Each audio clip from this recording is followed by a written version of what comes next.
Hébreux chapitre 11, verset 1. Or, la foi est une ferme assurance des choses qu'on espère, la démonstration de celles qu'on ne voit pas. Pour l'avoir possédé, les anciens ont obtenu un témoignage favorable. C'est par la foi que nous reconnaissons que le monde a été formé par la parole de Dieu. En sorte que ce qu'on voit n'a pas été fait de choses visibles. Ça, c'est très important. La foi, c'est ce qui permet de croire que tout ce qui est visible vient de l'invisible. La foi, là, ce n'est pas quelque chose de trop mystérieux. C'est juste que quand je veux matérialiser une chose, je dois la visualiser. Un architecte, tout ce qui est création, innovation, est d'abord forgé dans l'imagination. La foi commence par votre imaginaire. Si vous ne faites pas travailler votre imagination, vous n'avez pas la foi. La foi commence par l'invisible. La chaise là, pour qu'elle soit dessinée, un designer produit, s'est assis et puis il a rêvé quelque chose. Et puis il a essayé de pondre son dessin et on est allé jusqu'à l'exécution. Un architecte pour construire un immeuble, il est couché et puis il laisse son esprit aller se balader. Tout créateur de grands films a laissé l'invisible. Pourquoi tu as créé la pensée? Vous pensez que c'est pour critiquer les gens en cachette? Allez, tu penses, lui là il m'énerve et puis personne n'a vu. Non, la pensée n'est pas pour critiquer les gens à l'insu des autres. La pensée est une chose. Dieu a créé toute chose pour un but. Demandez-vous pourquoi on peut imaginer. Les animaux ne peuvent pas imaginer. Les hommes rêvent. Un homme est là et puis il rêve d'une situation meilleure. Parce que le rêve est réel. Le rêve est le début de la réalité. Voici la définition de la foi. La foi, c'est la ferme assurance des choses qu'on espère. L'espérance n'est jamais matérielle. L'espérance, c'est de l'imaginaire. Avoir la foi, c'est là de travailler votre imagination pour que votre imagination soit de l'espoir. La foi, c'est la ferme assurance de ce qu'on espère. Il y a des gens qui leur imaginaire, c'est du désespoir. Ce n'est pas la foi. La foi, c'est la ferme assurance des choses qu'on espère. Alors, imagine-toi, quand tu penses à demain, qu'est-ce que tu vois? Cauchemar. Les enfants même. J'espère qu'ils ne tomberont pas dans la drogue. Mon mari. Tous les maris trompent maintenant.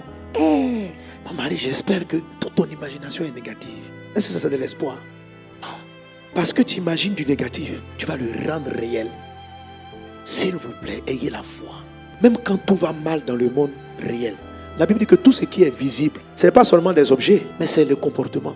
Si tu vois quelqu'un qui est riche visiblement, c'est qu'il y a eu d'abord quelque chose dans l'invisible. Si tu vois quelqu'un qui est pauvre visiblement, c'est qu'il y a eu quelque chose de pauvreté dans l'invisible. Si je veux corriger la pauvreté dans le visible, je dois corriger la pauvreté dans l'invisible. Je n'ai pas d'enfants dans le visible. Je dois avoir des enfants dans l'invisible pour que les enfants de l'invisible arrivent dans le visible. C'est pourquoi, quand Abraham n'avait pas encore d'enfants, Dieu lui dit, regarde les étoiles et imagine qu'ils sont tes enfants. Alors quand tu veux voir le ciel ouvert sur ta maison, il faut que tu espères.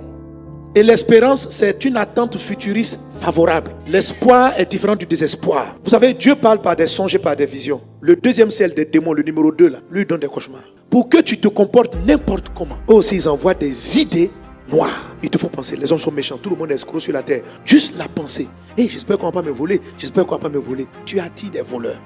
Ta pensée est le circuit où des renards vont aller susciter des voleurs pour venir t'attaquer. Les voleurs, il y en aura, mais tu n'es pas obligé de penser à eux.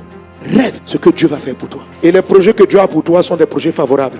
Alléluia. Satan va tout faire pour changer vos rêves en cauchemar. S'il vous plaît, garde tes rêves, quel que soit ce que tu vis, quel que soit ce que tu traverses. La réalité peut être changée en fonction des rêves que tu chéris. Et tu sais qu'un jour, Dieu va le faire. Ça s'appelle l'espoir.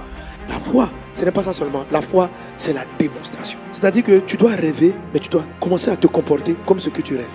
Tu dois rêver et tu dois commencer à te comporter comme ce que tu rêves. C'est la démonstration de ce qu'on n'a pas encore vu. Je n'ai pas encore de travail. Je rêve que je vais travailler. Donc dans le présent, je commence à démontrer que je suis un travailleur. C'est-à-dire que je me comporte comme un travailleur. Tu n'as aucun boulot, mais tu te réveilles à 4 heures. Tu pries et tu t'imagines que tu vas au travail. Si tu allais au travail, est-ce que tu allais dormir jusqu'à 10 heures? Donc si tu continues de prier, je vais travailler, et puis tu dors jusqu'à 10 heures, tu es anti la foi. C'est quoi ça là? Tu rêves à ton mariage, mais tu te comportes toujours comme un célibataire ou bien une célibataire. Commence à te comporter comme une femme mariée.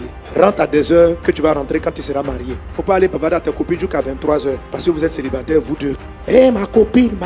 Personne ne nous attend à la maison. Si tu rêves que tu seras marié, démontre le comportement d'une femme mariée. Toi seul, tu vas à la maison, tu rentres tôt, comme si ton mari t'attendait. Personne ne t'attend. Même quand tu dors dans ton lit, dors sur le coin. Toi seul dans ton lit là, tu dors, tu as pris tout le lit. Est-ce que tu démontres que ton mari sera là? Donc la démonstration qui sera là, c'est que tu dis, bientôt, il faut que j'apprenne à dormir d'un côté. Donc je dors d'un côté. Parce que je sais que ce que j'ai vu deviendra réel. Qu'il en soit ainsi dans ta vie, dans le nom de Jésus.